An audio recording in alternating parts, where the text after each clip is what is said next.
This conference will now be recorded.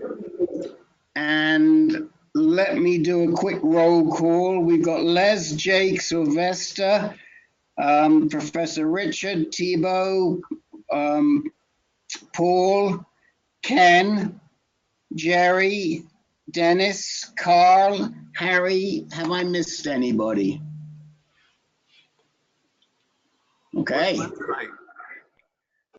He should be here. I spoke to him just about an hour ago. Okay. So, and he was planning on being on the call, so I think he should be here soon. I just sent you a picture of Sylvester too. See if that's okay, Rick. Oh, that looks great. I'll find. Just take a couple go whilst you're there, and you know, when you as we go through the night, and send them to me, and then I'll just forward them on to Jackie. Okay. So we don't have anybody new. Everybody's been on the call before. Let me run down and see who would like some time tonight, and then we'll figure out how to get started. So, Les, anything for you tonight? Not tonight, thank you. Okay.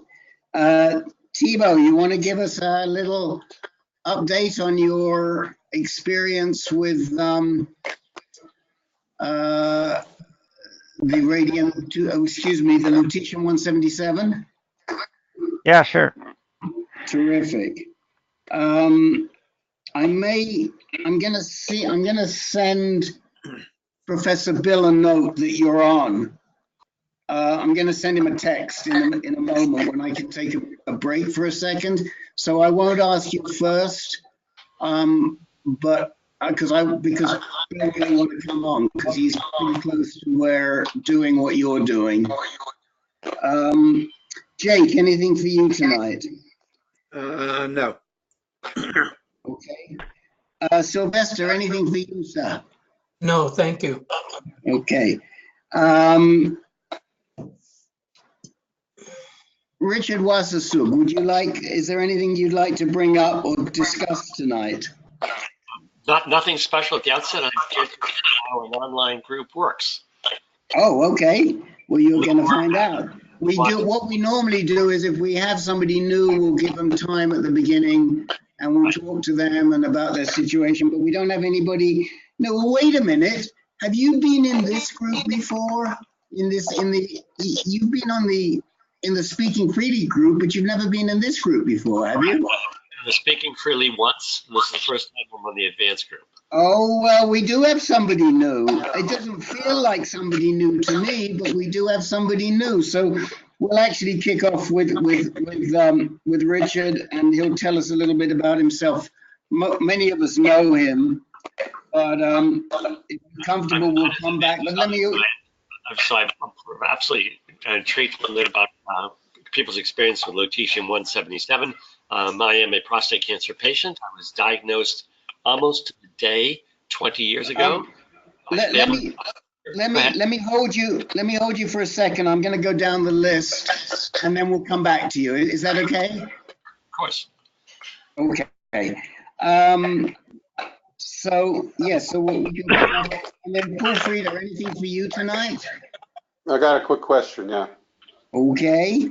Ken Anderson, anything for you tonight?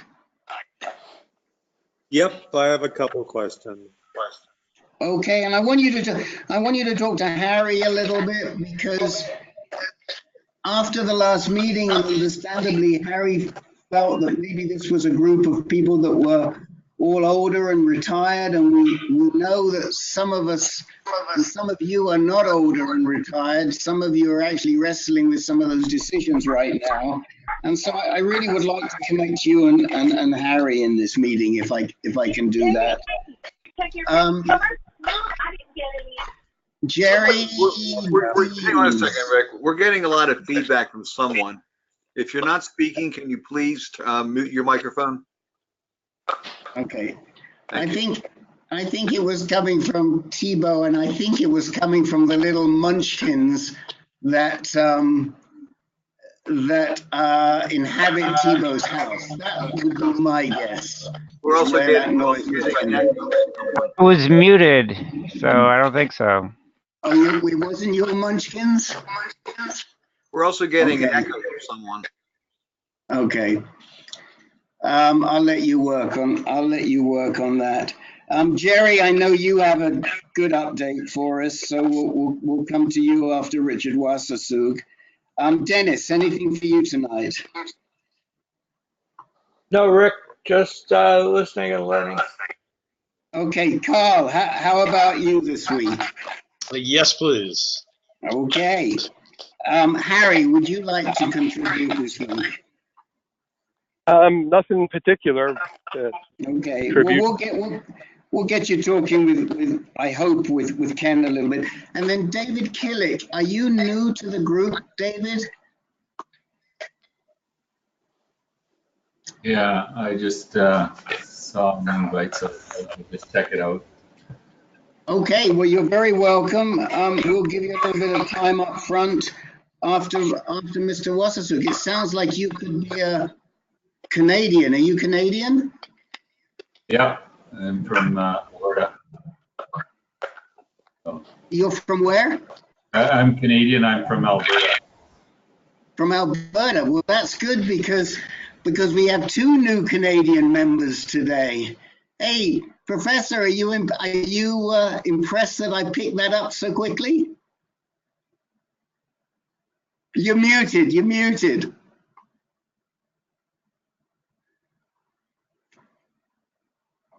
Are you there now?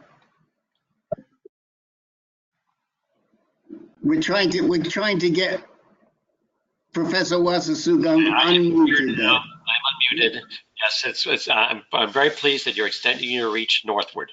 Okay.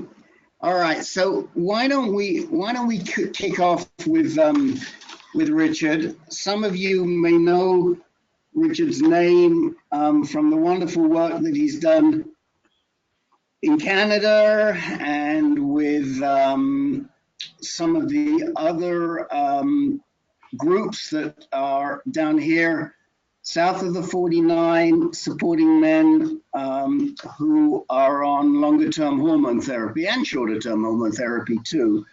But Richard comes to this because he's been on hormone therapy for a long period of time, so is very familiar. So he has his own story.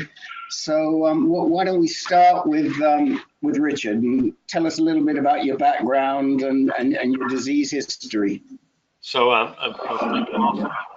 you're allowing me to join your group. I am a prostate cancer patient. I was diagnosed approximately 20 years ago with a first PSA of 19, Gleason score of 7. Back then, I had a prostatectomy, failed it. My PSA kept climbing. I had salvage radiotherapy, failed it. My PSA kept climbing. Went on hormonal therapy on Lupron, starting about 18, 19 years ago. And I have been on a couple of different protocols for hormonal therapy. I'm a research scientist. I got interested in the side effects and started studying the psychological side effects of androgen deprivation therapy. And I've become pretty engaged with that. I'm a lead author in a book called Androgen Deprivation Therapy. And we run a program here in Canada, an educational program to help patients deal with the side effects of androgen deprivation therapy. We're funded by one particular drug company now. We got money from the Movember Foundation a couple of years ago to start our program. And we offer online classes once a month. That's an hour-and-a-half class. People in Canada get a free copy of the book as well. And we've got data to show that we can help patients manage ADT side effects if we can get to them early, not before they're totally overwhelmed by them. If I go off of hormonal therapy, my PSA starts climbing. It's in the undetectable range at the moment, but I still have prostate cancer. And I'm happy to answer any other questions that people might have. So you were diagnosed back in 1998, is that right? 1999. 99, and you did surgery, and then you did adjuvant radiation, and then still didn't work. So you went on an LHRH drug back in around 2000? I go to find out the year, but it was about 18 years ago. Oh my gosh. And just, have you always just been on an LHRH, or did you ever add anything else? I've gone over to following a protocol of what's called the patch study in the UK, and I'm on high-dose estradiol right now, high-dose transdermal estradiol, which avoids all hot flashes, preserves bone. You don't have osteoporosis as a risk. There's some indirect evidence suggests that it's cognitively beneficial. That's research from women, and there's some research now showing that it can help preserve sexual interest, not the same level as with testosterone, but above the castrate level. So I am not promoting it because it's an off-label use, but I in fact am very pleased with how well I've done on estradiol. And there are risks if you have estrogen-sensitive prostate cancer and a BRCA2 mutation, certainly history of breast cancer being lethal to the women in your family, you probably shouldn't be doing what I'm doing. But it's just working for me now, and it's a huge study in the UK. We don't have it in North America. It's called the patch study because they're using transdermal estradiol patches. Right. I'm not paid to promote it, but and I don't discuss it in my book because we don't go off label in the book. We stay with what's evidence-based and promoted in North America. So I have a couple of questions. I mean, you have been on a regular LHRH drug, Zoladex, Eligard, Lupron, whatever it was.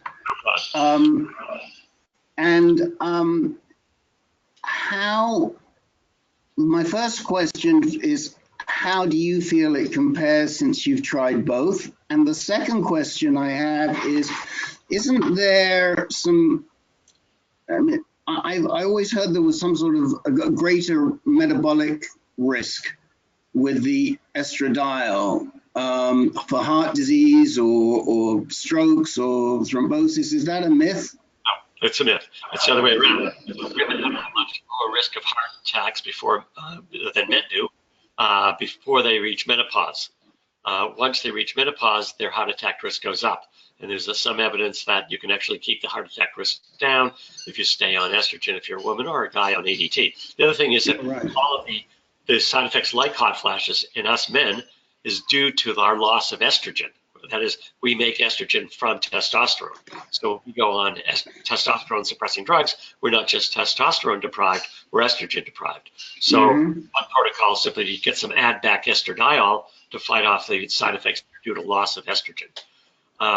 The other thing is that it improves, there's some evidence now that it improves sleep quality. If you're not getting woken up in the middle of the night with hot flashes and night sweats, then you sleep better and you have less daytime fatigue. We did some work with rats. We castrated them. We gave them add-back estradiol. We showed that we could improve their REM sleep, which is dream sleep, and we showed that we could reduce daytime fatigue. That hasn't been tested out yet with humans, but we have reason to believe that we can actually reduce fatigue as well with estradiol. So that's off record again. This is all off label. So I'm not here to sell it. But I certainly feel much better on estradiol than I ever did on Lupron. Okay, so that was my other question. So let me throw this open at this point in time to the guys that are on the call. I'm sure some of you, especially those who have been on Lupron or on an LHRH drug for a long period of time, may have some questions for Richard. I got one. Richard, how long were you on Lupron? I was on Lupron for about 2.5 years. I didn't like the side effects at all. When I went off it and started on the estradiol, I thought the estradiol wasn't working because I felt so much better. And I realized that my testosterone was fully suppressed, lowest it had ever been, and I was feeling so much better.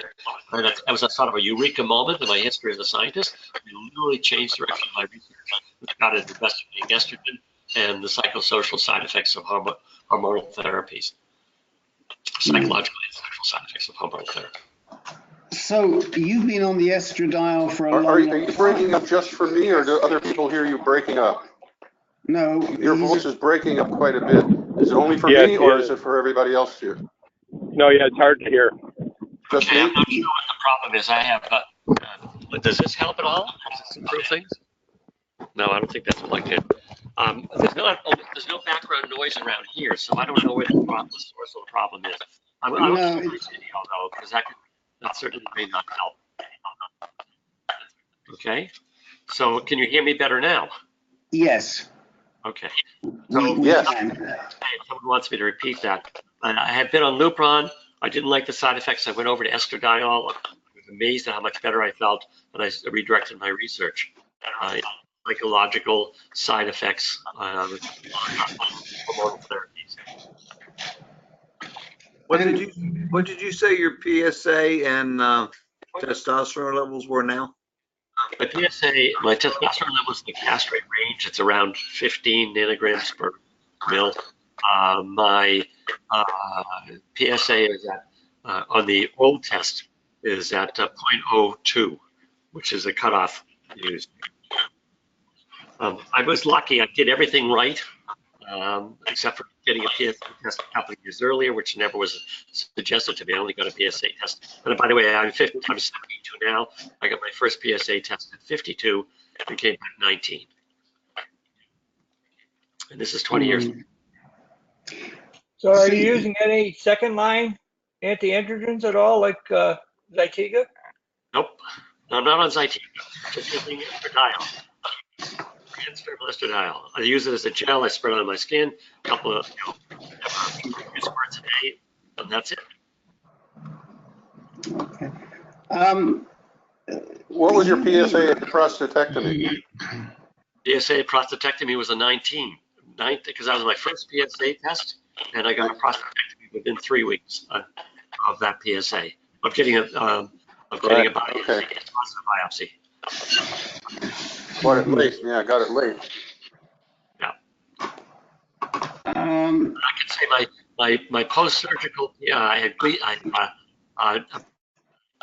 no positive lymph nodes, mean surgical margins, vascular projection, and I have seminal vesicle involvement. I'm still in a high-risk zone, and I know that because I stopped my my PSA starts shooting up fast. Mm-hmm. But you have no evidence of metastasis anywhere. That can be found, but I haven't gone looking for them yet. I mean, Yeah. it'll be an F18 or a gallium-68 PSMA scan at some point. But we're not. My PSA is not high enough to bother to do it, and I'm asymptomatic, so I'm not going to go bother with that until the PSA starts rising on its own. Okay. So you've been on this estradiol for a very long time, then. Yes, I have. I mean, I've been on it more or less continuous. I've gone off once, and I say my PSA started climbing within 3 weeks, and I didn't even wait to look for what his doubly time was. I went back on it within about less than 6 months because the PSA was fast. Okay. Well, thank you very much. I mean, that's pretty enlightening. Anybody else have any other questions for? Yes, go ahead. Yes. Jake. Richard, since estradiol, is that off label? Did you have a hard time getting that approved by your doctor? It's definitely not labeled. What? Yeah. You're breaking up again, Richard. I don't know what the problem is because the signal is clear here. I'll speak slowly and loud. It is off label, but there is a phase 3 clinical trial in the UK called the PATCH, PATCH trial. Okay. It has accrued now about 1,400 men, and it's showing that so far that the transdermal estradiol is as effective for testosterone suppression as drugs like Lupron, and it appears to be safe. You don't want to be taking estrogen orally. It increases your risk of blood clots, but taking through the skin appears not to. And I followed that protocol, and I brought it to my oncologist, and she was willing to try it. Canada, who was on high dose estradiol. And again, I'm not. It's not like I made it up. It is part of a trial. I have collaborated with a group now in England. In fact, the paper showing that the estradiol can help preserve sexual function has a whole bunch of ND authors, and mine buried in the pack there. But it fit what we suspected, that it could preserve sexual interest. So I was happy to have some libido. Okay, I may have figured out one of the problems, and I've muted you, Paul, and please unmute if you want to speak, but I think that might have been, and I cannot figure out what was causing the problem. I know the feedback was coming from Paul, so you might want to also turn down your volume a little bit. So there you go, Jay. Did you want to follow up? You're certainly welcome. Everybody's welcome to send me an email if they have questions. I mean, I don't hide my email address. Okay. No, thank you for answering. I was curious how you got your oncologist to approve it. Well, I walked into the medical papers. I go to PubMed. I encourage everyone to know how to use PubMed. It's the Library of Medicine. And you can simply go in there, put in estradiol, prostate cancer, and you'll pull up the papers. So this wasn't sort of some occult herbal mix from China that I was promoting. This was a clinical trial that they were about to start in the UK. That helped. Okay, and what I was thinking of, you just mentioned that there was a correlation with stroke incidence if you took it orally. Is that correct? That's what I was thinking of before. Blood clots. Blood clots. Blood clots. Is really serious with oral estrogen, and we know why. It turns out the blood clotting factors are made in the liver, and everything you take in your gut goes directly to your liver. So you get a surge. If you took it orally, you got a surge of these clotting factors upregulated from the liver. But if you take it through the skin, it goes into the system very slowly, and you don't get upregulation of the clotting factors, and it appears to. So that's the important point. Okay. You leave the patch on all day, Richard? Jake, could you say that again, please? Do you leave the patch on all day, or just for an hour or two, or? I don't use the patches. I use a gel. I find it much easier. Gel. The patches they rub, they pick up dye from your skin. They look a little weird. The gel dries perfectly on your skin, and it's called estrogel. It's made for women who have menopausal symptoms. Okay. That's the product I use. Yeah. I use patches for several years, but I look like a quilt. I mean, I'd be wearing 3 to 5 different patches at any one time. So the gel is so I didn't. Sorry. Okay. I didn't hear how long you were on the estradiol. I've been on estradiol almost continuously for perhaps about 16 years. Oh, okay. Yep. And don't you have to be years. cautious with that with your partner or anybody else that you don't want to transfer that? My wife does not have estrogen sensitive breast cancer. That would be the one thing. But you're right, the estrogen is very effective at very low doses. So I wash my hands after I put the gel on. And there are side effects. I mean, the major side effect is the gynecomastia, that is breast development. And let me see if I can turn my camera on. I'm not going to shirt here, but there I am. Yes. And let's We see. So I have some breast development. On a shirt, you would never notice it. Okay, so that is a side effect, and that's. I mean, this is a little weird, but if you want to look at it this way, I am either an inventive, imaginative prostate cancer patient, or a male to female transsexual who refuses to be and dresses in male drag.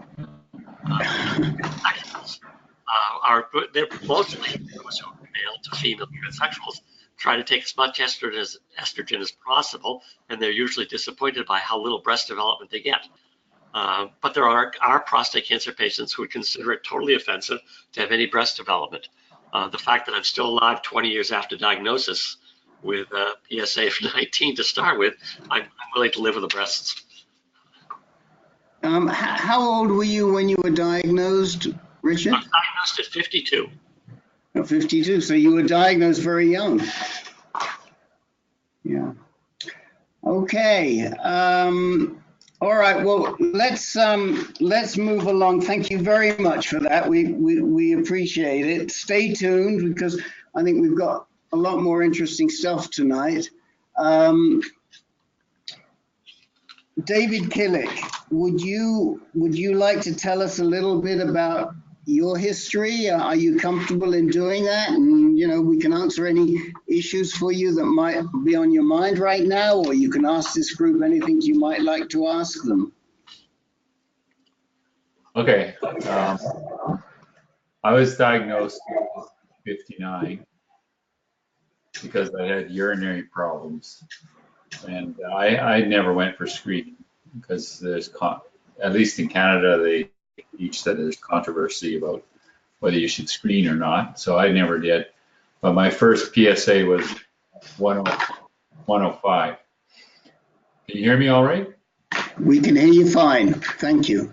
Yeah. So I went on to have biopsies and I ended up with a Gleason 9, 5 + 4, 11 out of 12 positive biopsies. And so then I had a scan and a CT scan, and both were negative. And then it was recommended that I go straight to ADT therapy. So I was placed on Lupron. And my PSA started to fall initially, and then it slowed down. So then they added bicalutamide. I was told I was not eligible for surgery, that it wouldn't be beneficial. And also I looked up that it looked like seeds plus external body radiation was the best outcome, but they said because I had so many urinary symptoms and my prostate wasn't that big, that it would be best just to do the radiation. So I think I started the radiation almost 8 months after Lupron here in Calgary. And then I did 2 years of ADT, and I just had and I've been off for 1 year of Lupron. My testosterone slowly has come back to just below the lower limit of normal.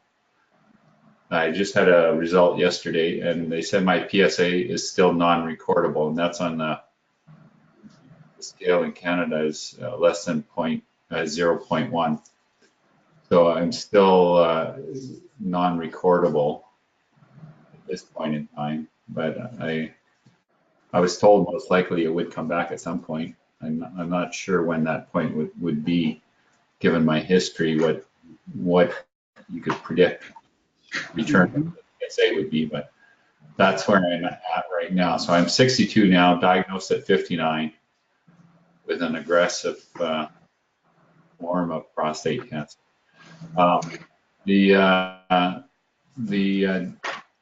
on my initial staging, they said I was, let's see, T2C NXMO. So that I did have the prostate MRI. It did show disruption of the right capsule. So I think really it should be a T3A, but I'm not sure. Mm-hmm. But the regular bone scan and the CT scan didn't really show anything except for perhaps a couple nodes on the right pelvis, but they were less than 1 centimeter, which they say isn't considered significant. But they did shrink on the ADT, so it made me suspicious that I did have a couple nodes.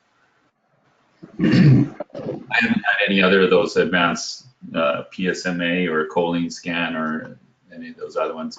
They're not really available as far as I know. I don't know if Richard, I couldn't find any place available in Canada where I could get it, but unless There's trials starting in both Montreal and in Vancouver. I don't know Calgary, but I can certainly find out. I know who to ask.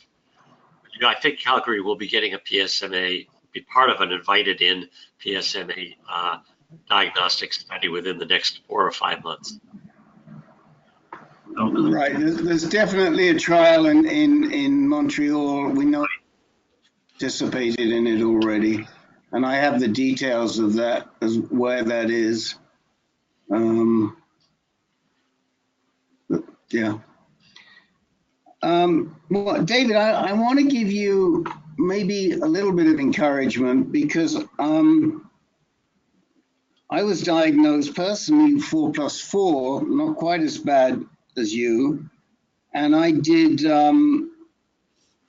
seeds and radiate and IMRT, and I did 2 years, just over 2 years, and that was in 2007, and my PSA is still undetectable.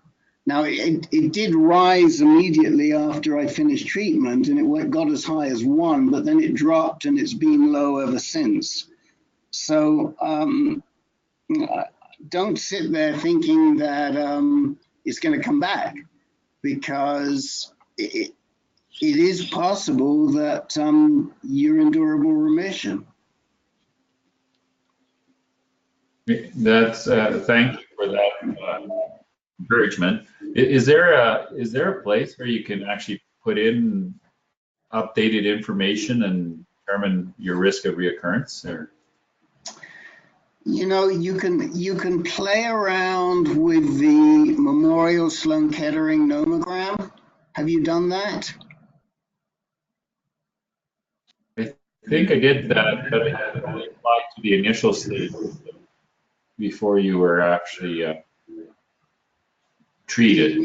Yeah, I think it probably looks at risk of recurrence, but that's the only interactive nomogram that comes to mind immediately. Guys, does anybody have any? Are you aware of any other nomograms that might be interactive once you are in your post-treatment? Any suggestions? No. It's undetectable. We don't know how undetectable it is, right? Right. In that sense, until it starts to climb, or if you had not reached the undetectable limit, then there are nomograms. That is, your nadir, how low it got above the detectable limit, has some prognostic value. But in this situation, there's no way of telling. People in your situation can go years, decades. I don't know, but you've got the best thing you can get going for you. You have undetectable PSA, and you're not going to be eligible for any of the PSMA scans because your PSA is too low. It would be useless to go for them, and you'd be scared away because you have to have something of a measurable amount of PSA in order to get enough measurable amount of PSMA in order to find peripheral metastases. Right, that's a really good point. I mean, you're not going to see much. I mean, our experience on this call is that you don't see much below probably around 0.65 as a minimum. Len, what's I mean, you're the expert on this one. What's your input there? Yeah, the NIH, which supposedly has the most sensitive scan, has set a limit of 0.2. But I just learned that Yale is also doing the F18 DCF PYL, the same as the NIH, so the most sensitive scan, and they're not taking anyone unless your PSA is 2.0, surprisingly, because I tried to get into that. But mine is at 1.2 now, and they wouldn't take me. Because they call us back when you're at 2. Wow. And that's the most sensitive scan. Wow. So yeah, I mean, but Richard Wasserson makes an excellent point that you don't knock yourself out at such a low level. I put the link to the Memorial Sloan Kettering nomogram in the chat window for you, David, so you can check and see. They have so many different. They have about 4 or 5 different nomograms in there. And so there may be one that's more appropriate for you that you can check out. I can't remember without looking myself right now, but click on that link and it'll open up and you can see. Did you have any questions for anybody on the in the group? I have one comment for Len. We've never met, but you look like you're very thoughtful about all this. Sadly, I know a prostate cancer patient a couple of years ago who was so desperate to get peripheral mets localized that he decided to go off of ADT in order to let his PSA rise to a point where he would be eligible for one of the trials. And I'm sorry to say he is no longer alive. That was not. I mean, and if your PSA is, if you can sustain an undetectable amount of PSA with below the detectable limit of PSA with ADT, don't go off ADT to chase peripheral mets if the ADT is working. But I actually know someone who was so stressed about not knowing where the mets are that he made that risk, and it wasn't that risk. Well, we know a similar story like that, Len, with Lupron Jim. You remember Lupron Jim? Who, yes, that's right. Who went off of ADT, off of Lupron, to force 3 successive rises in his PSA so that he could get Provenge. And he got the Provenge, but he's no longer with us. Yeah. So, so that's 2 for 2. Yeah. Mr. Wasasu, Professor Wasasu. Well, Lupron Jim unfortunately developed terminal melanoma. He didn't die of prostate cancer. Oh, okay. All right. I didn't realize that. You're right. I forgot. Richard, I don't know. I'm not sure if you were addressing me, but I am already not on ADT. I'm on drug holiday for 2 years now. Okay. I can't play around with drugs. It's not going to happen. Okay. Yep. David Killick, do you have any questions for the group?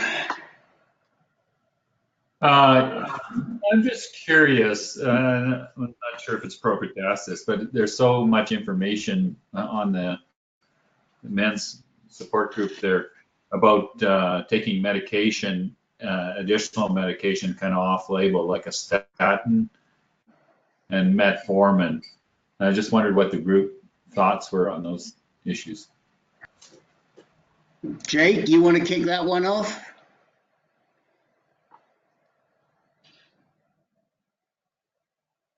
Hang on, let me put my button on. Yeah, there's a school of thought that says they call it SAM: statins, aspirin, and metformin. Statins apparently do have an effect on prostate cancer. Some recent research that I've seen suggests that aspirin does not.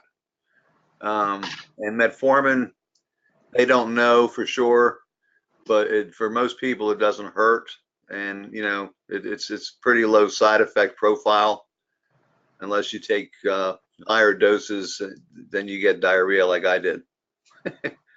But yeah, statins definitely, and metformin probably. Aspirin is kind of, you know, iffy right now. Good night. Go ahead, Richard. I agree with that, Jake, and I would add just a little bit. The most recent aspirin study, which just came out in the last couple of weeks, suggests that at least on a 5-year, on the near term, there's no evidence. The paper sort of ends with saying we don't know if you go out 10 years whether the aspirin isn't effective, but on the short term, it appears not to be effective. The statin stuff is coming in pretty strong, that the statin is, so I'm just agreeing with you on that, Jake. On the metformin, if you go to clinicaltrials.gov, I think you'll find something like 11 different prostate cancer and metformin trials that are going on. Does it delay PSA progression if you're on a holiday? Didn't appear to. But there's the catch is that overall, the study so far suggests that metformin may be helpful in certain circumstances, but we still don't know what those circumstances are. Anyone else like to contribute on statins? Yeah, can you guys hear me? We can, Hello? Mr. Fish. Yes, All we right. can. So I'm of the school that agrees with both metformin and taking a statin. I was reluctant about adding a statin. Because metformin, once I was taking Lupron for a couple of years, I went into from a pre-diabetic to a diabetic condition, and the metformin is definitely useful for the A1C, for the results from the metformin, and there were all these studies that were going on, and my doctor said it's not so clear how much it helps or doesn't, but I certainly added it because of that. And then the research on the statin convinced me to add the statin, and I talked to my primary, and she agreed that we could do that anyway, because I did a high cholesterol. So I think if you have any evidence of prediabetes or diabetes or high cholesterol, which things that can happen easily when you're on Lupron or on other conditions, being fat like me, that I agree with both metformin and the statin. I'm still taking the aspirin, even though nobody knows. I also saw some more recent studies that were talking about that the dose was too low, that this baby aspirin, they were suggesting that for people who didn't have any problem with aspirin, that you should take actually an adult aspirin every day. So that's what I'm doing, but I have no idea how good what that does or doesn't do. Yeah, Larry, I'm taking all three also. For, pre-diabetes, for some heart issues. So I'm taking all three, even though, the research is kind of out right now on the aspirin. Anybody else want to contribute on this topic? Yeah, Richard, I can add that, Paul said, for some reason, he told me to stop taking the baby aspirin. He said, basically that the metformin and statin, even though there's nothing, that's been truly proven, but he said he strongly recommended that I start taking it. And I must admit, I started taking the metformin at 500 milligrams and recently bumped it to 1,000 milligrams per day, once in the morning and once at night. And it's been giving me problems. So I might cut it back to 500 milligrams. But I put a question into him today about just that, what's the right dosage? Because my medical doctor here prescribed 1,000 milligrams, but originally Paul said 500, and that's what I did. And then just recently he was pushing me to take 1,000, so I did, and it's creating problems for me. It gives me stomach ache, stomach pain, and a little diarrhea. So Jake, you want to? Ken, do you take it with a meal? In the morning I do. In the evening, I usually take it a little after dinner. So I don't know. But I'm going to go back to 500 milligrams because I'm not dealing with stomach pain or diarrhea. Right. They say you should definitely take it with a meal because it can cause stomach upset. I was taking 1,000 milligrams until Mr. Davis suggested, and I started having diarrhea. So Mr. Davis suggested cutting it back, and I haven't had any problems since then. So I'm back to 500. Yeah, I'll let you know what Paul says, because he'll no doubt reply tomorrow. Because I put a whole bank of questions to him today. I'm sure he's like, but definitely take it with a meal. We should add that's Dr. Paul Korn from MD Anderson that we're talking about, who's one of our preferred doctors here. We like him very much. Look, I'm gonna cut the conversation now, David, only because I see Thibaut's back on the line, and we really want to make sure we talk to him. And I know sometimes he has to leave early, so we'll move over there. But what I did want to say to you is, I have your email address. We'll add you to the distribution. We hope you keep coming back and join this forum. There's a lot of knowledge in here. We're pretty friendly guys, and we certainly welcome those who are north of the 49. We are not believers in building walls, so join us each and every week, or whenever you feel like it. Drop in. You don't have to give us an advance, and we'll let you know when, if you watch your email, when we're having a meeting. Thibaut. Thanks very much. I appreciate It's our pleasure. Thibaut, tell us how you're how you're feeling, how you're doing on your lutetium trial. Can't hear you. No. No. Can we get... Still can't hear you. I think this happened last time too, and then suddenly you came in. Let's see, is your microphone showing? No, your microphone, you're showing muted. You're showing muted. Well, Yeah, and I can't unmute him either. and we can't unmute you. Nope. There now. Well, we can hear you now. Okay, you came in on the phone. God bless you. Talk to us. Can you hear me now? We can hear you fine. Okay. So I got my first infusion of lutetium on February 14th, and I felt really bad for like 6 days, kind of like after I took my first dose of high dose testosterone for the bipolar androgen therapy. It just made all of my existing pains a lot worse. And so I was using more narcotics and spending lots of time in bed and moving real slow. After 6 days, it got a little bit better. And then after 10 days, I felt like I was just as good as I was before the infusion. And since then, it's gotten a little bit better. I feel like it's helping. It diminished my back and hip pain a bit. And I was having pain from the metastases in my skull, and that is gone completely. So that's the major improvement since starting lutetium. Wow. And any reduction in the PSA? In your PSA, do we know? I have not had a PSA test since like the first week. Initially, it went up during the first week after the infusion, but I haven't had a PSA test since then. I'm going to have scans and a PSA test in April, and that'll be my first objective measure. At this point, we don't have anything. How high did it get in that first week? Did you get? Were you up around 2,000 or lower? Not quite. It was like 1,900. No, 99.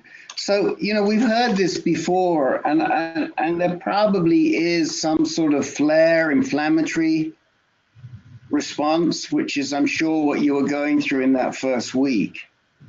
Well, it was going already.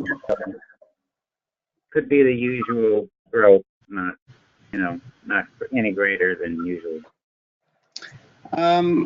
Have you spoken to anyone else, any other patients that are on the trial? No, at my location, I am the first one in Maryland. They enrolled the second person that they told me about, but he was randomized to the arm that doesn't get the lutetium. So I'm not aware of anybody else at this location that's actually getting the lutetium. Is your randomization 50-50? No, it's 2 out of 3. That's what I thought, because I mentioned that to Professor Bill, and I told him I thought your trial was 2/3, 1/3, and he didn't think so. But I will. Have you spoken to him in the past week or two? No. Would you do me a favor and give him a call? You have his number, right? Probably. I'll put it I'll put it in the chat window for you. Give him a call and tell him how you're doing, that it seems to be working. Tell him you're on a 2/3, 1/3. And because I know he's having some really serious discussions with Dana-Farber now about possibly going in. You know, it's a toss-up whether to go in and do the lutetium now or to do carboplatin now. Carboplatin and cabazitaxel mix. And I just like him to hear from you because he always asks me how you're doing. But I think if you called him, he'd be really appreciative. Okay. Well, what I heard before I started was that the side effects were pretty significant, such that some people can't complete all of the infusions, and so the better you are when you start, the more likely you'll be able to do more of the drug and get more benefit.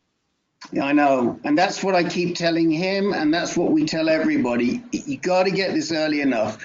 If you wait too long, it's not going to work. I'm just seeing a text, literally a text from him, because I texted him and I told him that you were on the call, and he says, "Thanks, Rick. I can't participate. I'm en route from Vermont to Buffalo, and I'm in kind of tough shape."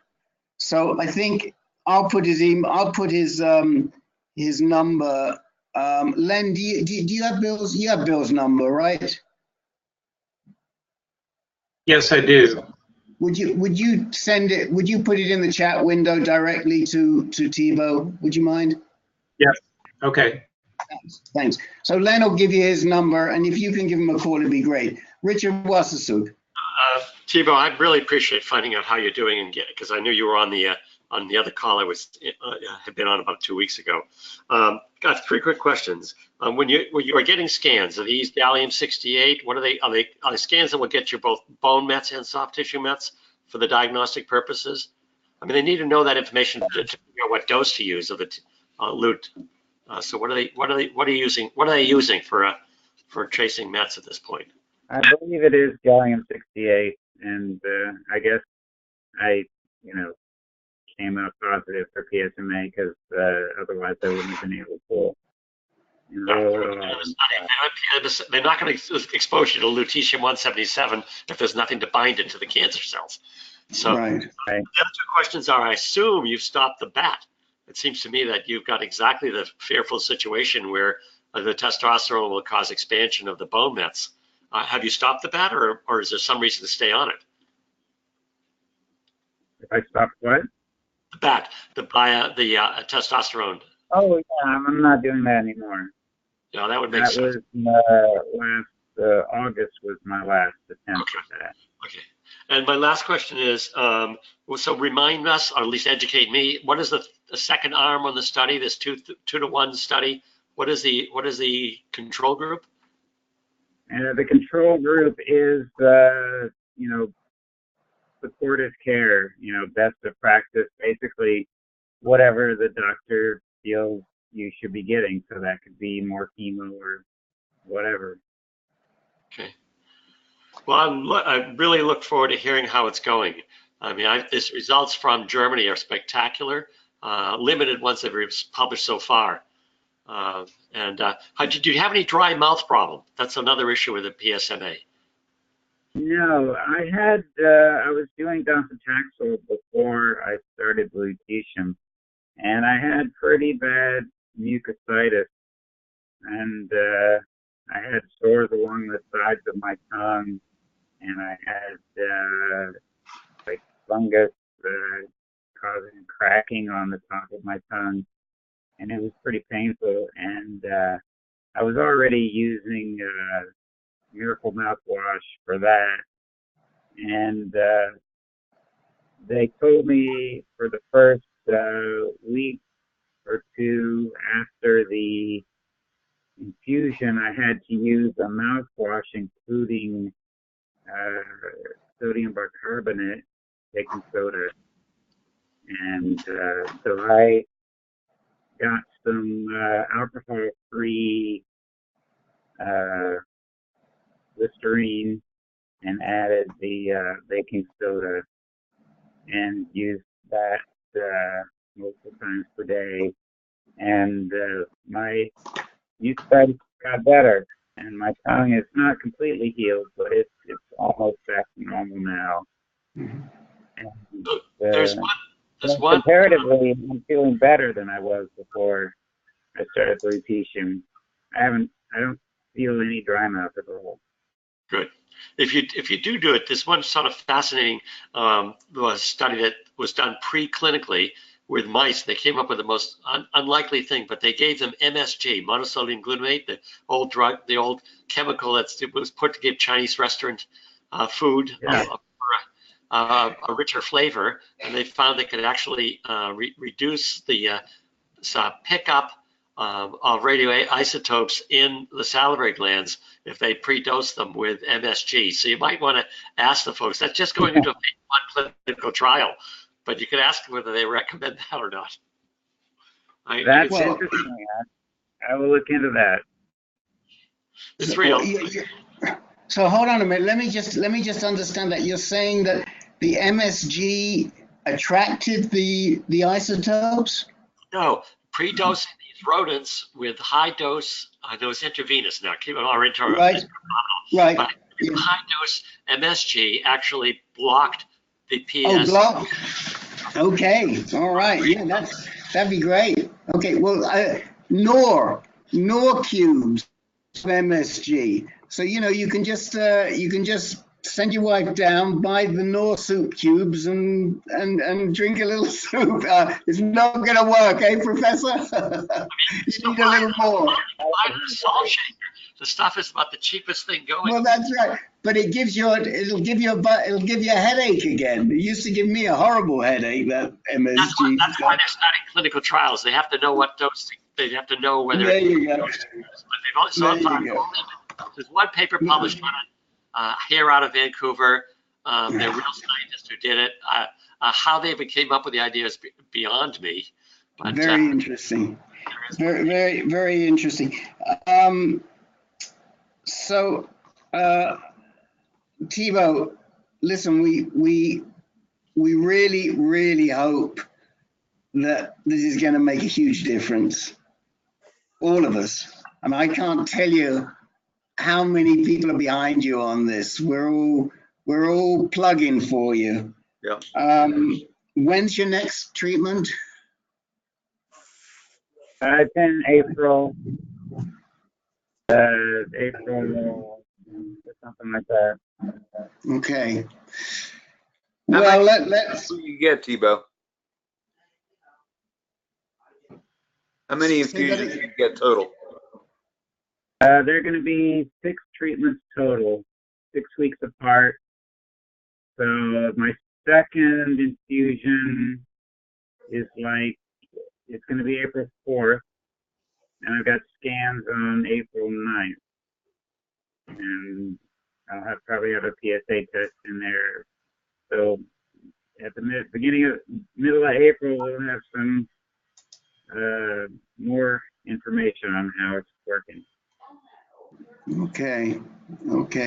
Anyone else have any questions for Thibaut before we move along?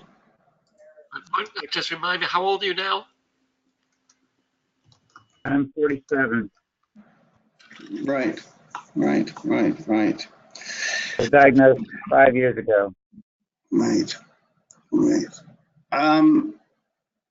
Anyone else have any questions? Okay. All right, Thibaut, keep us posted. Come back to us if you got any questions.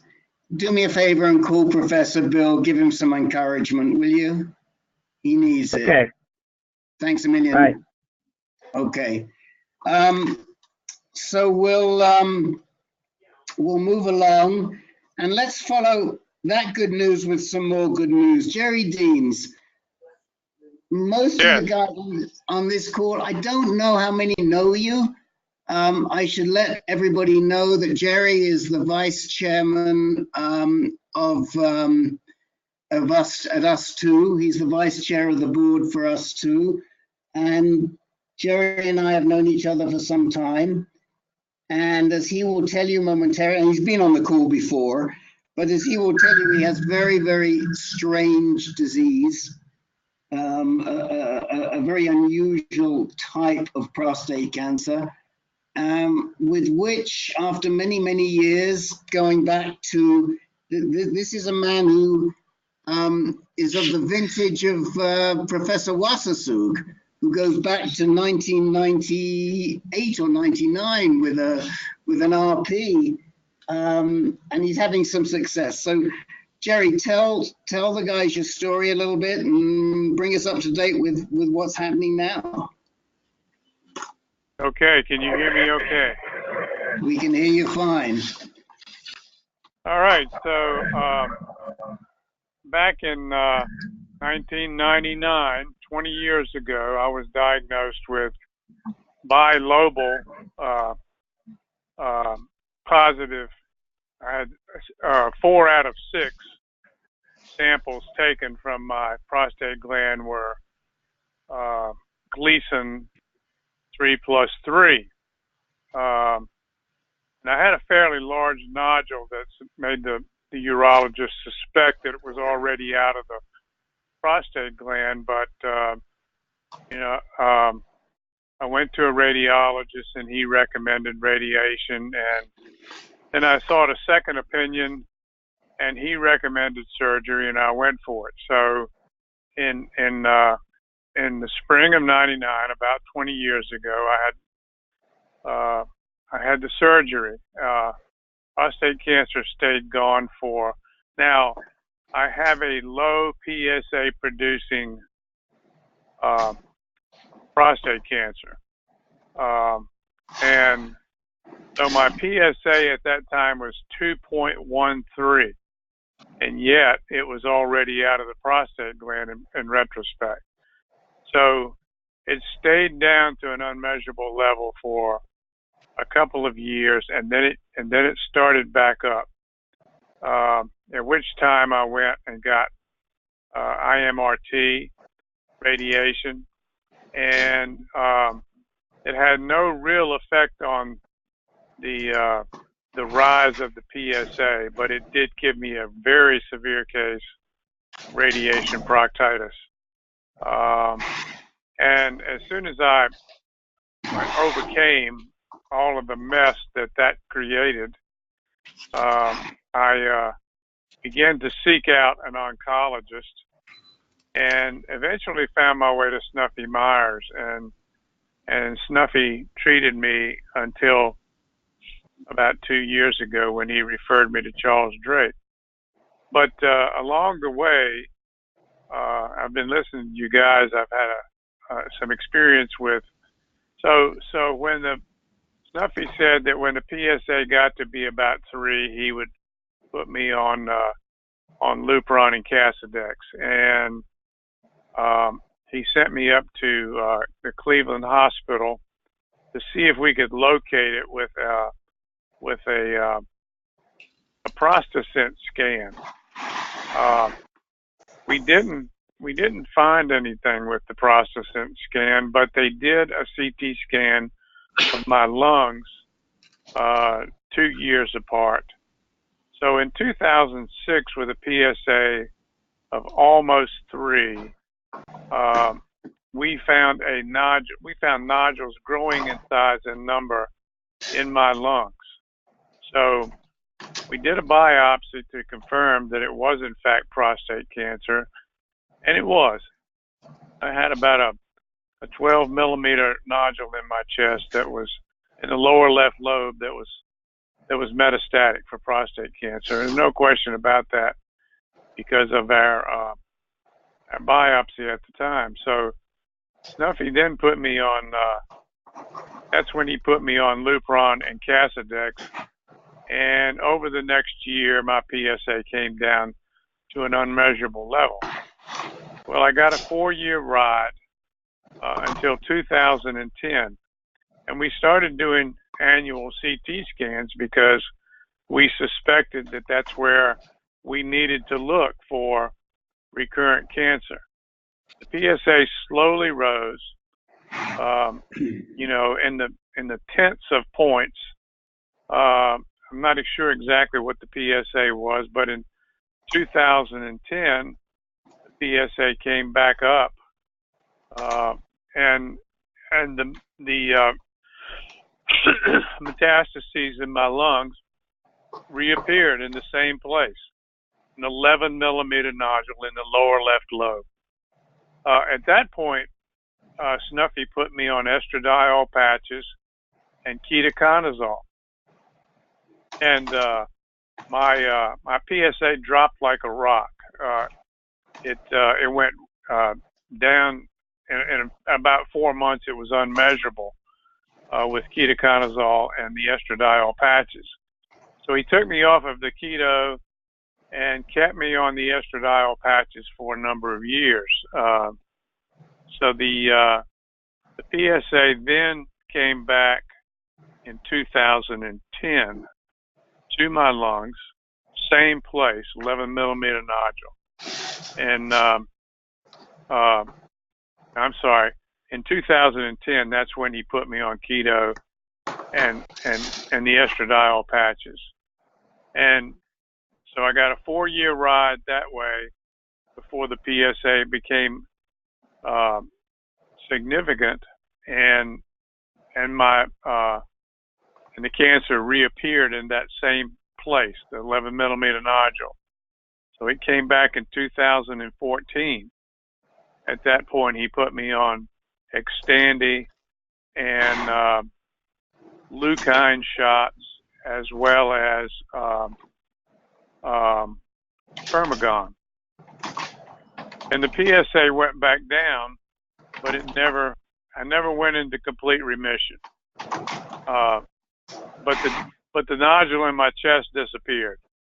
So in 2016, the nodule was back at the same place, and despite the fact that I was taking enzalutamide and taking Firmagon and the leukine shots, so I had seen a PCRI tape with Dr. Eugene Kwan from the Mayo Clinic, and he was talking about using SBRT or CyberKnife. And so I took that to Snuffy, and he was a little doubtful at first. But about that time, not too much longer after that, Snuffy retired. But he was willing to consider the SBRT.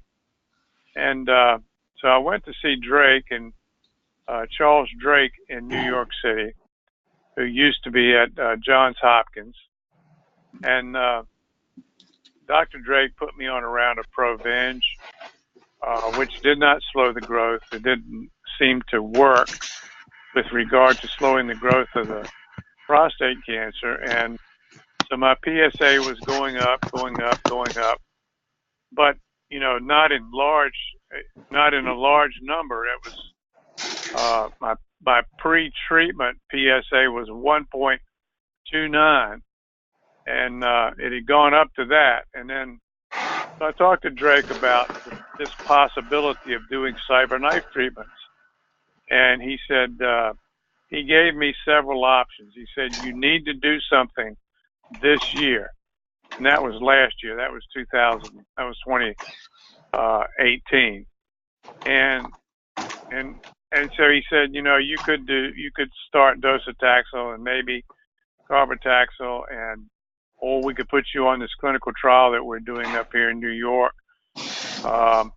Or we, you know, it wouldn't be a bad idea to give this CyberKnife treatment a try. And he says, you've brought a good suggestion to me. So he said, but find somebody who does who's done this for a long time. So at that point in time, I started to try to track down through my contacts. Rick was one of those contacts. The Accuray people was another contact, and they said definitely on the East Coast, the best place to go would be Georgetown University. So I went up there. I got a consult up there. They were a little reluctant at first, but I had at that point in time, I had a positive Oxygen scan I had a PET active nodule in the lower left lobe at about 11 or 12 millimeters, or yes, 11 to 12 millimeters. And they said, we think we've got a good case here for doing CyberKnife. And so I underwent the CyberKnife treatment, 3 treatments, 3 days, 3 treatments, Monday, Tuesday, Wednesday. And for CyberKnife, and they administered 54 gray over the 3 treatment period. And he said, we wiped out because it was not near, anything close to any kind of sensitive organs or blood vessels or airways. We knocked out about a ping pong size area of your lung. And my PSA started down right away.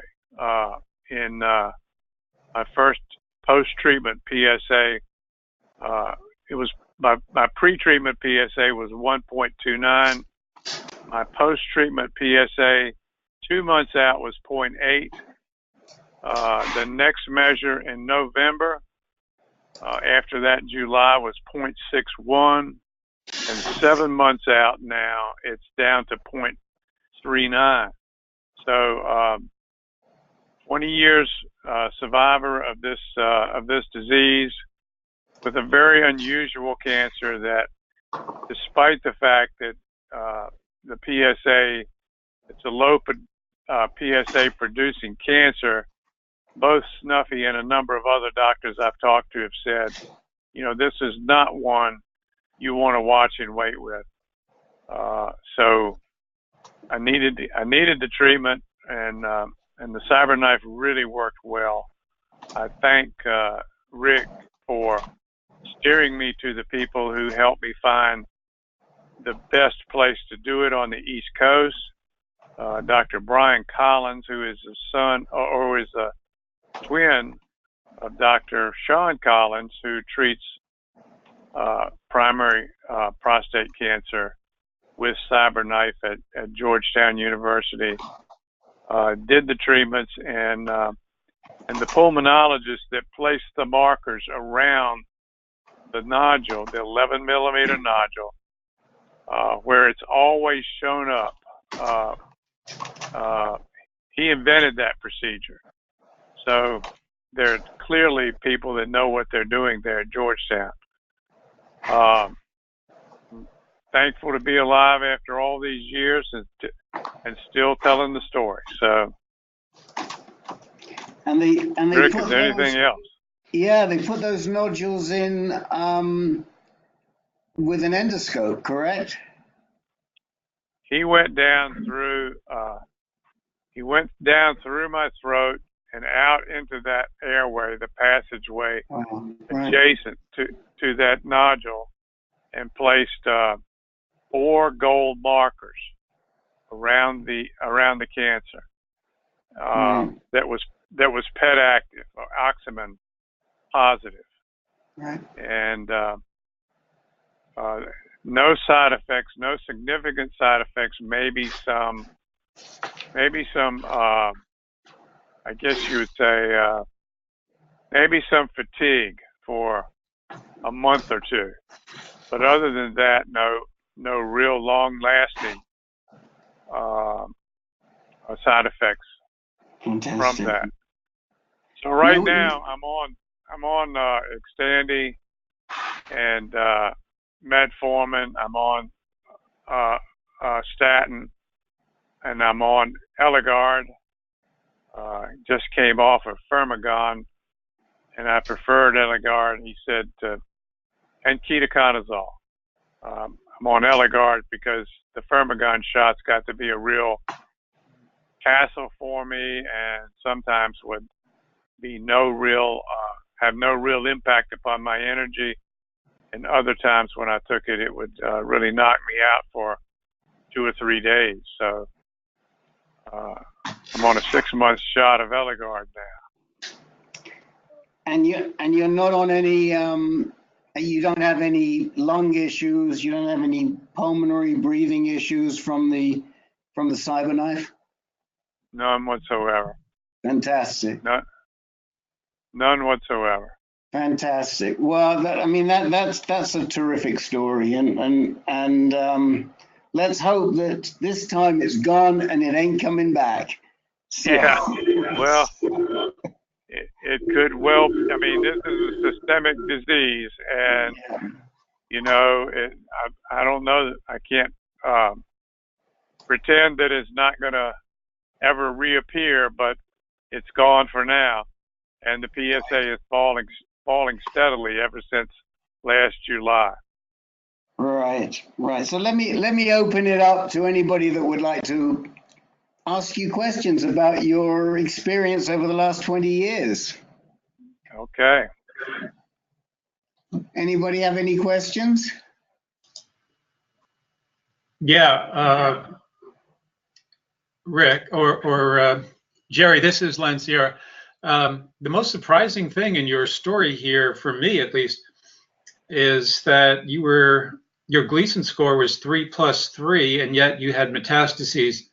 And at least I had always heard and been under the impression that a 3+3 cancer could not possibly metastasize. Did anybody ever explain that to you? Or were you ever reevaluated? Well, I asked Dr. Myers, when these studies came out that said if you had a Gleason 6, you shouldn't do anything. And he said, well, that's true for most people in general. If they had a Gleason 6 cancer with a PSA like yours, we'd leave that alone. He said, but I've only had 2 or 3 cases like yours in my entire career. And I confirmed that with some other doctors. I'm blocking on his name now, but there's a doctor down in the Norfolk area associated with Eastern Virginia Medical School. He's also got prostate cancer. Paul Shellhammer. Shellhammer, yeah. So I asked him the same thing, and he says, Jerry, I very much agree with Snuffy on this one. He said, you have a rare and unusual cancer. It was not one that you could have waited for. I had one oncologist tell me along the way that he'd wait till my PSA got to be 10 or 15 before he would start ADT. Snuffy said, Jerry, if you'd have waited for that, you wouldn't be alive today. So there's no question that it was a cancer that needed to be treated, but it's a pretty rare and unusual cancer. Right. The Mayo study, which I have linked somewhere, found that about 0.5% of 3+3s do metastasize. So there's a very, very, very small number that do metastasize. But let me just confirm. I mean, when they removed your prostate and they sliced it all up, was it still a 3+3 on the post? Yes, it was. It was, huh? Wow. That's a very good question, though, Len. That's a great question. Great question. Anybody else like to have any questions for Jerry? This is more of a comment. And I think that there's 2 things about it. I'm not a big fan, although I don't have a lot of scientific data behind this, to think that immunotherapies are very promising. Prostate cancer mutates and mutates and mutates, and every mutation probably needs another immunospecific agent to target it. So I don't think we're going to beat this, and your experience with Provenge suggests that. On the other hand, going out after the oligomets, locating them with, say, PSMA or other Oxium scans and burning them out, I think has promise. It's going to be brutally expensive, a lot of time, and a lot of wear on us patients. But yours is a great story showing the value of locating and treating a peripheral met when you can spot it. And the CyberKnife is designed for that. It's designed so that you can both chase and treat That is, you can localize. The computers are fast enough on the CyberKnife that it can follow a lesion. It was really designed for lung cancer. So doesn't surprise me that a pulmonologist and a radiation oncologist working in the thorax targeted successfully. It was probably one of the biggest motivations for developing CyberKnife, was to be able to treat lung cancer, where you have to be able to follow it in real time because you have to keep on breathing. And that it worked that well, I think, is a great story. Yeah. Okay, well, look, let's keep moving along here. We've got 2 or 3 people we still need to visit with. But it's always great to hear your voice on this call, that Virginia baritone. We now have another Virginia baritone, Mr. Deans, in the form of Rich Jackson, who isn't on here today, but he is he's in Richmond. No, he's not in Richmond. He's in Newport News, I think. And he sounds like the 2 of you should be on the call at the same time. See if we can tell you apart. But he's not here today. But anyway, don't be a stranger to the call. We love having you here. Okay. Thank you. All right, Paul Frieda, what is on your mind today? Let me unmute you. Very quick question. Yes. Very quick question. I chipped a tooth about a week ago. I'm wondering if the 3 years of Lupron could have contributed to that. Anybody want to take that one? Bone and teeth are very different tissues. So I'm putting on another one of my hats. I was a professor of anatomy. And there's no evidence that I know of, and I try to follow the ADT literature to the hilt, that actual tooth strength is affected. Now, gum disease is some evidence with ADT, the risk is higher.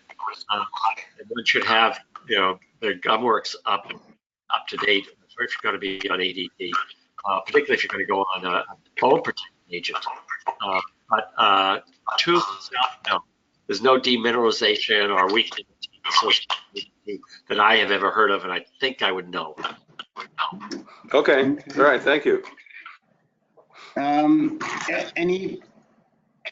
Anybody else want to say anything about dental work and advanced prostate cancer? That was a very thorough and a solid response that we got, but some people may have some experience. I just had one thought. I mean, I don't know Paul that well, but have you ever taken any of the drugs like Xgeva?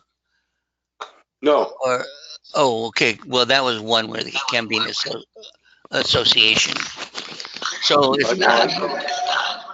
But what Professor Wassersuch is saying is that the bone, the material that makes teeth is different from that which makes bone, and so the type of problems that arise, dental problems that arise, osteonecrosis, wouldn't necessarily affect the teeth; they would affect the jaw. Yeah, that's true. I was paying attention, just to let you know, I was paying attention. Okay. Anybody else have any thoughts? Okay. So let's go to Ken Anderson. And Ken, are you still with us?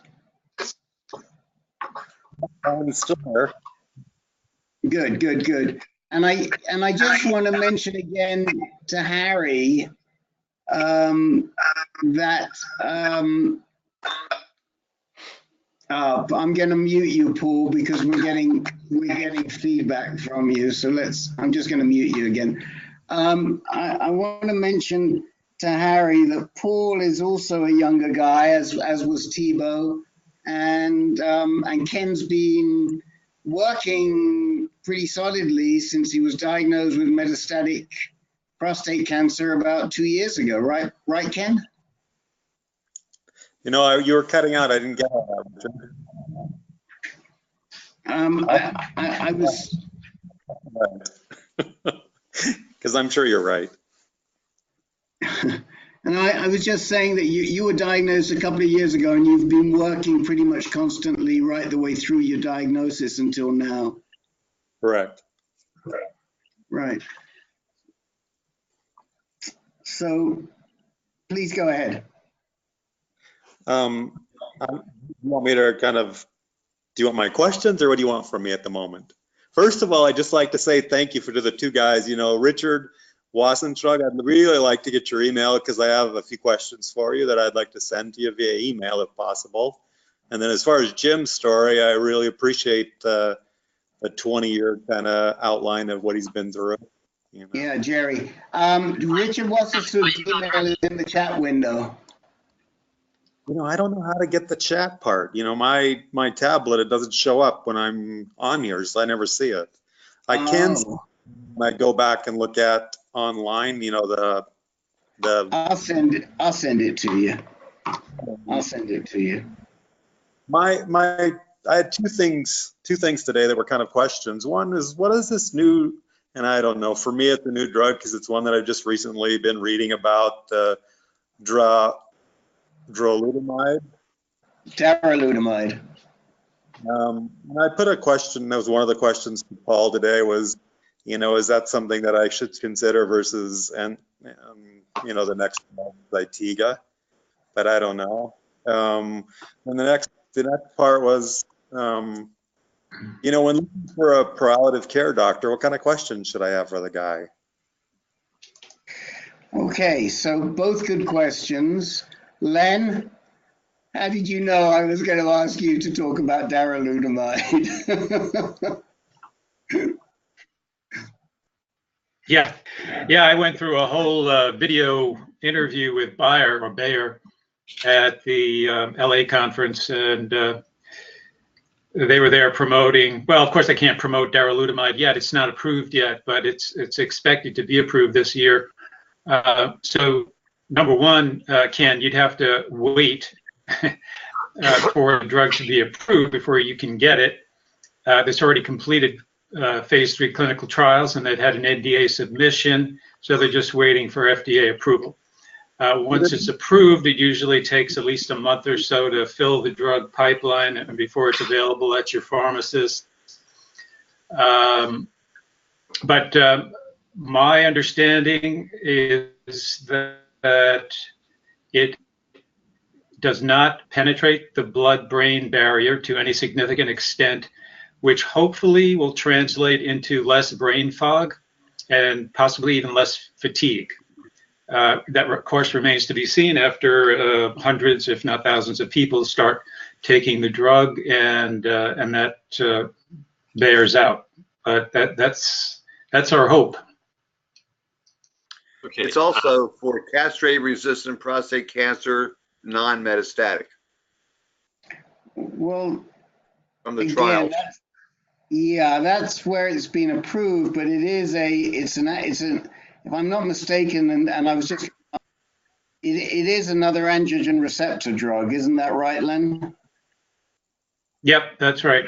It's mechanistically, it's similar to apalutamide and enzalutamide, but structurally, it's different, and that's why it doesn't pass the blood-brain barrier. It's not formally established that it doesn't pass the blood-brain barrier in humans. The argument is that it's a larger molecule and it shouldn't pass the blood-brain barrier, but that hasn't really been proven that it has a lower psychological psychiatric effects. The results so far, this is published, and I can't remember if it was European Urology or New England Journal of Medicine, but just about the last 4 to 6 weeks, there were some tables that came out comparing enzalutamide, apalutamide against darolutamide on, disease progression and so forth, and they were virtually identical. So it's really going to take a large sample. I'm just agreeing with you, Len, before we find out whether it has less psychological effects. When they were starting to market it, Bayer wants to get in there because enzalutamide is such a big marketing, making so much money for the drug company that produces it as Astellas. So Bayer wants to share that market. And early on, as you might recall, with enzalutamide, there was a concern about seizures. And there was a risk factor associated with that. So Bayer, when it was talking about this stuff maybe 6 months or a year ago, was saying the seizure risk would be lower. But when the larger sample size came out on enzalutamide, the seizure risk wasn't nearly as high as they feared. So now they're talking about trying to reduce perhaps fatigue and so forth. And the fatigue with these drugs, with these second generation androgen receptor blockers, is serious. But it's going to take a while before we find out whether for patients who are not disabled by METs, whether it really is going to be anything better. Certainly, Bayer is aggressive about wanting to get into this market because enzalutamide is such a big moneymaker for Astellas. I don't think I said anything, Len, that disagrees with what you said. I think it just adds to it. Is there anything part that is different than what you felt about it or you've heard? Well, you may know more than I do about this. I had not heard that the proof of the drug not penetrating the blood-brain barrier was only in animals. I had listened to a talk by one of the doctors involved with the clinical trials, and he stated, I forget who it was, but he stated that it does not penetrate the barrier. I assumed he was talking about human blood-brain barrier, but I can't verify that. Brain biopsies on humans? Are they going to take it from dead patients? I mean, are they going to take it from the cerebrospinal fluid? The rodent work suggests that it shouldn't, but that's not the same thing as saying that it doesn't in humans. That's all. But hopefully it won't, and hopefully it will be a better drug. Richard, if you can find that citation for the comparison of enzalutamide, apalutamide, and darolutamide, and you could send it to me, and I'll pass it on to Len, we would be very appreciative. I will see if I can dig it out. Thank you. Thank you. Thank you.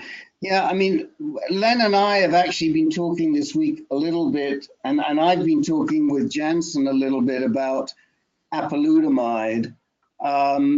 Somewhat in the context of the discussions we had last week and the week before with Carl Foreman, who I think has left the call at this point. I was hoping he'd still stay on because I was very curious as to the response of men who were clearly ARV7 positive to apalutamide, because I had heard originally that there was some indication that it would work better in men that were ARV7 positive.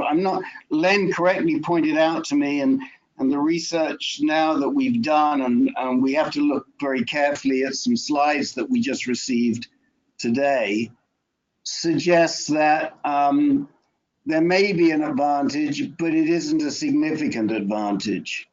And certainly the result of this one study that we read was that over 2 phases of treatment, namely enzalutamide, and then you fail that, then you go on to apalutamide, or vice versa, the time difference in the success of the 2 drugs is very similar. You may get longer off the first one, but you're going to get shorter off the second one, and it doesn't matter what the first one and the second one are. And that there isn't much difference in whether you're ARV7 positive or ARV7 negative. But that's a real sort of overview, and watch this space because we're continuing to look. I don't know enough about whether darolutamide is better in this space or not. And then what was the other drug, Len, that we were talking about earlier on today with the galaterone, was it? Galaterone was a failed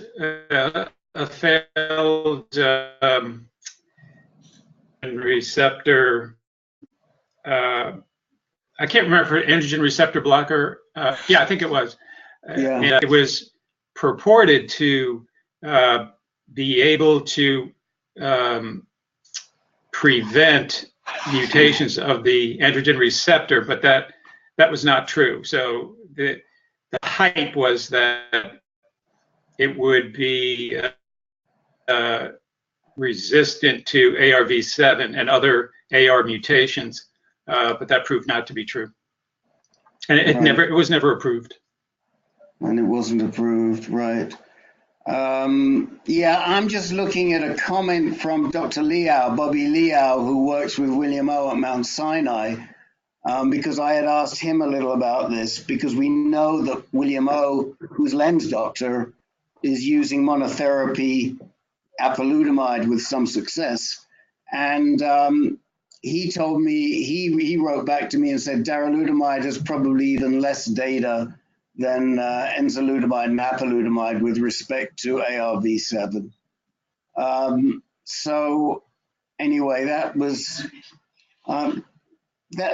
does that answer, does that give you a good feel, Mr. Anderson? Well, it kind of opened the door to lots of other questions, but I think I have kind of an understanding. I do believe that it came out days ago as FDA approved. It was fast-tracked and approved. And again, but I think it was approved for non-metastatic advanced prostate cancer. Is that true or no? I think that's it was. That's what Jake just said. Jake, did you see that that darolutamide has now been approved? You're muted. I was just looking. The trial is ARAMIS, ARAMIS. That's right. Yeah. Yeah, and I don't know if it's been approved yet. It's in phase 3. Well, it came out on the website called Practice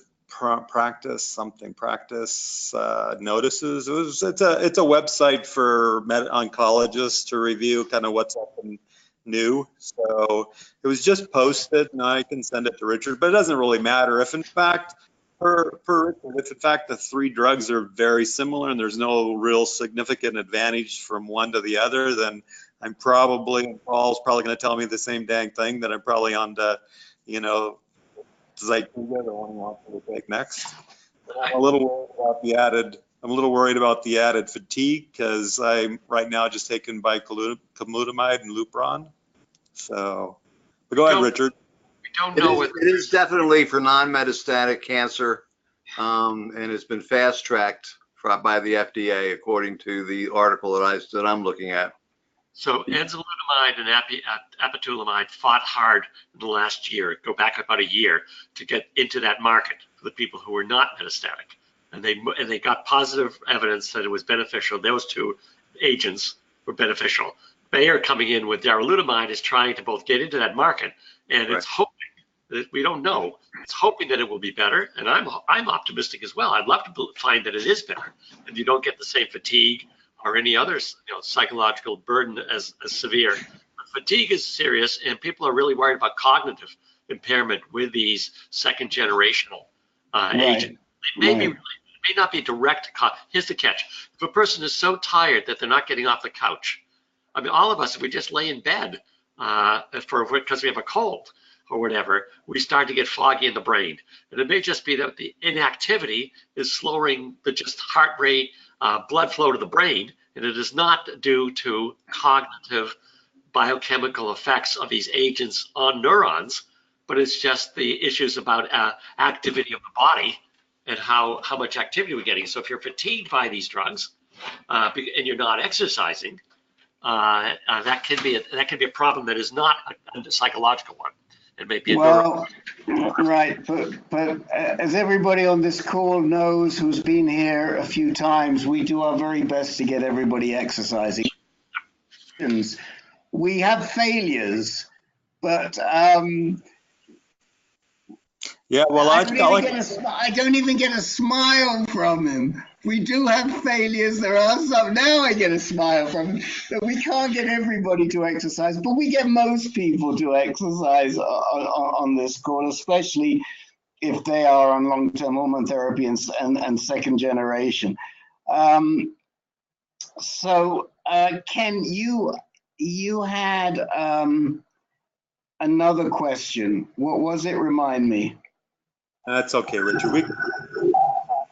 It's one that I'm going to meet with my medical doctor here next week, and I'll just go through it with him. You guys. Tell me what it was. Remind me, because right now Carl Foreman has not come back, so so we have the time. The last 15 minutes. I try to plan the time quite well, but people don't trust me, and they think they're not going to get a chance to speak. But we usually get around everybody here. What was the other question? Pain management. And I don't know what kind of questions or who I should look for. Right. It's a very, very good topic. So we on this call, in this group, are very supportive of adding a symptom management, pain management, palliative care doc, whatever you want to call it, to your medical team early on in the process.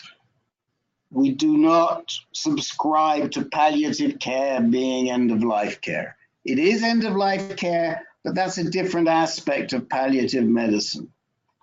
And so I commend you for having that discussion with Paul.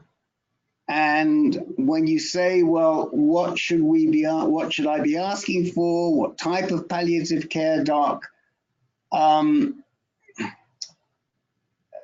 My experience has largely been at UCSF, where I know the palliative care docs, so it's easy to refer them. And where I have not seen the palliative care docs before, or I have no experience of them, one of the things I look for is where they've trained. And UCSF and Memorial Sloan Kettering have terrific palliative care groups. So one of the things for you to be looking at is whether at MD Anderson there are any docs who have trained there, who did their fellowships there, their residencies there, what have you. I think what you'll find is that in terms of their skills, if they're working as palliative care doctors in a cancer hospital, probably the skill set is going to be very similar. But so much of it depends on their own particular interests, their orientation towards treating your head rather than your body, because some of them have a very strong orientation to trying to help you bring some peace and some calm to your treatment. And it's hard to identify that. You might ask Paul what his experience has been with them and who he likes, because he's an MD Anderson all the time. He knows who have been good and he knows who have been bad. And if you come back to us with a list, I'm certainly more than happy to go through it with you. Is there anybody on the call who has a palliative care doctor on their team right now?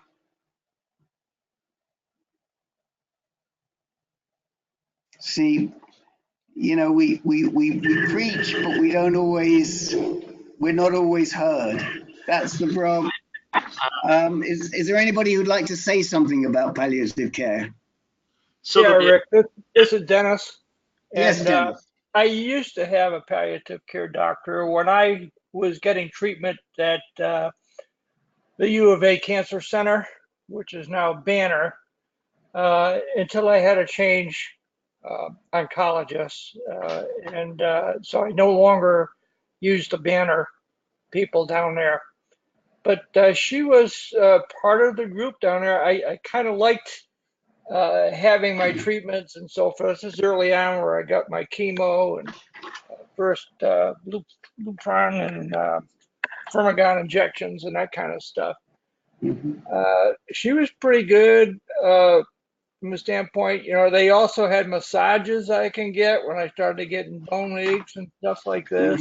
Then there's different types of soothing, I guess, things that plagued you during treatments. She was very knowledgeable about things you could do to ease those issues. Right.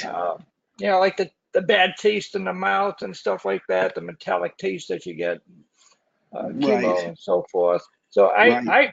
I praise them. I mean, now I'm just getting a new general practitioner because my other one also retired, and so I'm going to try to use her as my palliative care doctor. Uh, she's going to be new to my team, and so when I try my first appointment will probably be later this year, but that's my objective because I think it has value. Right at the present time, my main issues are the fatigue, and I know what to do about that, and the hot flashes. Well, I kind of work around those. So I'm not in a big, I'm not in a transition to any new drugs where I'm going to have problems. But I think there is absolutely value to palliative care doc.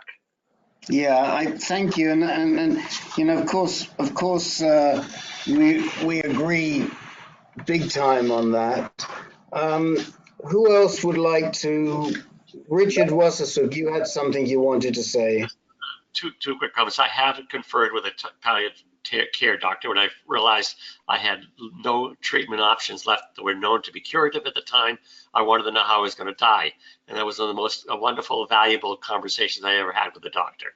And I'm still alive today. Really. Right. I mean, it spooked my oncologist when I wanted to find out how I was going to die.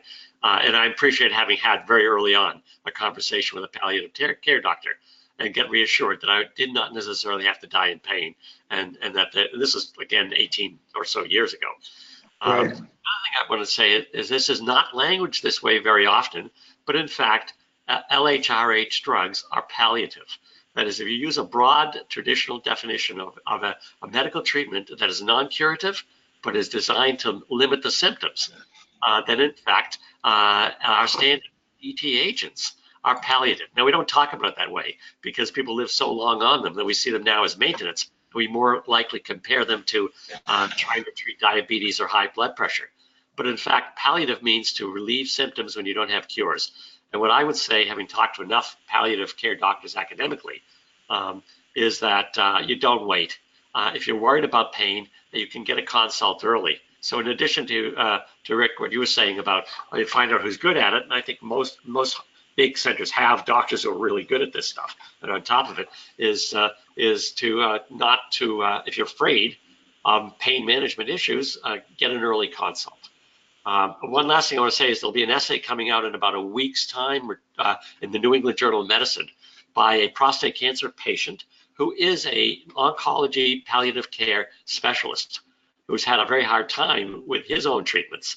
And he's going to be, that essay, his name is Tom Smith, and he is a senior, the senior MD for palliative care at Johns Hopkins.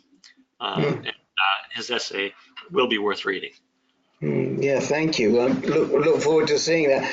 I mean, Thibaut earlier on gave a really good example of how helpful palliative care docs can be when he went through all of the different treatments for his mouth issues. And again, a lot of times your oncologist, they may know, but they may not know as much as the palliative care doc, because the palliative care doc, that's their job, is to know how to treat the symptoms, not to treat the cancer, but to treat the symptoms. The oncologists pick that up along the way, and they know quite a bit. And there are oncologists who think that they know how to treat pain. But I've run across issues where there is friction between palliative care and the oncologist, because they feel the palliative care doc is actually infringing in their field. But for me, the training and the expertise of the palliative care docs in pain management is much deeper and usually better than the oncologist. I mean, it's almost like, maybe not to the same degree, but it's like the urologist who treats advanced prostate cancer, certainly in the United States anyway, versus, it's similar to the oncologist who treats pain. It's not their field of expertise. So those are just a couple of thoughts. Ken, are you more confused than when you started? No, quite honestly, all the input was excellent. I appreciate, the fact that Rick, you're kind of pushing me to go ahead with this, get someone on my team I don't think it's a bad thing. I don't necessarily need pain management at the moment. I smoke pot every now and then to help deal with miscellaneous stuff. But, if in fact it's another person to have in the list in some point in the future, then I want them on the list. I don't know who they are. Okay. One last thought on that is a dietitian. I don't know if you would call them a palliative care, but during treatments, some people tend to lose weight, which is not good. Other people tend to gain weight. And the dietitian that I used when I was going down to the U of A Cancer Center was very helpful in putting together for me very specifics on how much protein I should be getting every day, gave me lots of literature about this food, that food, with how much protein, calories, and so forth. But just one other thing to consider. Okay. Yeah, Richard, I want to tell Richard Wassensug, I'll be happy to grow boobs if in fact I can get off ADT. What was the question again? No, it was no question. It was just a comment. Oh, repeat it, please. I didn't quite hear it. Can you repeat it? Rack if in fact I can go off ADT. I missed the front of it yet again. Once more. I'd grow boobs if I could get off ADT. Oh, he'd grow boobs if he could get off ADT. Well, if you're talking about ADT like LHRH drugs, go talk to your doctor about whether you could use transdermal estradiol, but bring the papers look up the patch study first, so you're walking in there with some knowledge. Oh, I'll be well informed, but the fact is I'm quite sure he's going to say I'm bloody nuts. But not necessarily. This is not an obscure study. This is a phase 3 clinical trial, which it's a huge study in the UK, and it's part of what's called the Stampede trial, which is one of the most elegant, large prostate cancer treatments underway. So, I mean, if you send me an email, I can send you the references. If you wanted to try transdermal estradiol, but again, your doctor will tell you it's off-label, and they may tell you that they're afraid of blood clot risks, and you're going to ask them. You can ask your physicians to read the papers. They may or may not. But I mean, I'm not pulling this out of the air, and I'm not necessarily promoting it. But I'm very happy not to be on Lupron or Zoladex right now. No, I understand. Thank you for your time and your comments. For sure. Before we go, I just want to make a very quick introduction. Rich Jackson, I'd like you to meet Jerry Deans, because we were talking about you before. Both of you have rich baritones, and both of you live in the state of Virginia, the Commonwealth of Virginia. That is correct. It is not a state. There's distinct difference between them. Thank you. Thank you. Jerry, where are you? Is it Richmond? Yes, I'm in Richmond, and I attend the S2 Richmond support group there. And currently I'm down in Vero Beach, snowbirding. Okay. And Mr. Jackson, you are Newport News? That area, actually Norfolk. Norfolk, okay. Okay. And which S2 group do you attend? There's one at Norfolk General. This evening I had just a general support group with my radiation oncologist. Okay. So I was late. Oh, that's fine.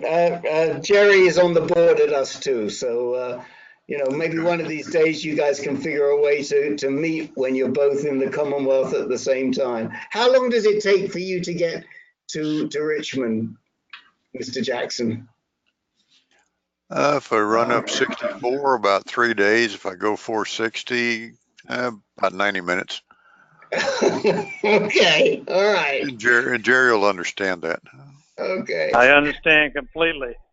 Okay, so can we safely say that with a 45-minute ride between the two of you, you could meet somewhere for a cup of coffee? I'm sure we could work it out.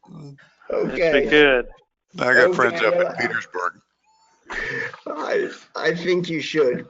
All right, guys. Well, listen, the next meeting is going to be next week, next Monday, the 18th, which will be the day after St. Patrick's Day. And, you know, as I always say to you, yes, we have our prostate cancer diets, but every once in a while, you should blow it if it's good for the head. And so for those of you who like corned beef, maybe this is the one day a year where you treat yourself right.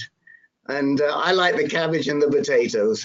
So that's about it for now. And hopefully I'll speak to you all next week. Good night, everybody. Good night. Good night. Good night. Right.